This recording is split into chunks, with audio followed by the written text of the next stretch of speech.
ڕق بە ڕقێکردن بۆتە هۆکارێک بۆ پچڕاندنی پەیوەندی کۆمەڵاتیەکان، ڕق بە ڕقێ بۆتە هۆکارێک بۆ ئاژاوەجێری لە ناو کۆمەلگا. ئەڵێن ڕەحم نەماوە، ئەڵێن خۆشەویستی و تەبایی نەماوە، لەبەر ئەوەی ئیمڕۆ زۆربەمان لەگەڵ یەکتری ڕق بە ڕقێ هەڵسو کەوتەکەی.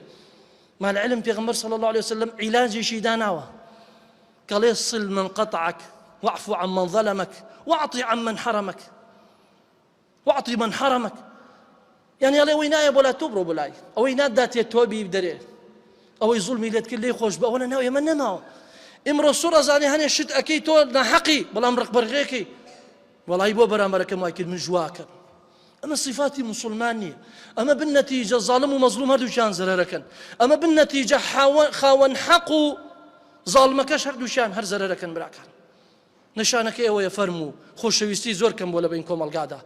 وڵی کەم برا هەیە یەکتریان خۆش بێ و لە مووقفێکا بۆ یەکتری بۆست، و هەروەها کوڕ و باوک، و هەروەها کچ و دایک، و هەروەها برا و برا، و هەروەها خوشک و برا ملکەت نابین بۆ حەق، بەسە ئەو ڕقی کە لە دڵماندایە براکە.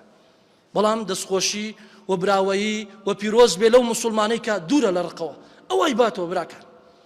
ئەبوو بەکر ئەو کەسە بوو کە ڕق بە ڕقەی ناکرد. ئەصحابی پێغەمبەر صلی الله عليه وسلم فەرمن ئەڵێن ئێمە ئەبوو بەکر کاتێک کە مراقەبەیمانە کرد، ئەڵێن نێژە گەلێ زۆری ناکرد، ڕۆژووە گەلێ زۆری ناگرت کە بڵێن وەڵاهی بە نێژ و ڕۆژۆکی کەوتە پێش ئێمەوە، بەڵام بە دڵسافەکەی کەوتە پێش ئێمەوە، بە لێبوردنەکەی کەوتە پێش ئێمەوە، بە خواردەیەکەی کەوتە پێش ئێمەوە، بە دڵچاکەکەی لە پێش ئێمەوە بوو هەموو جارێک.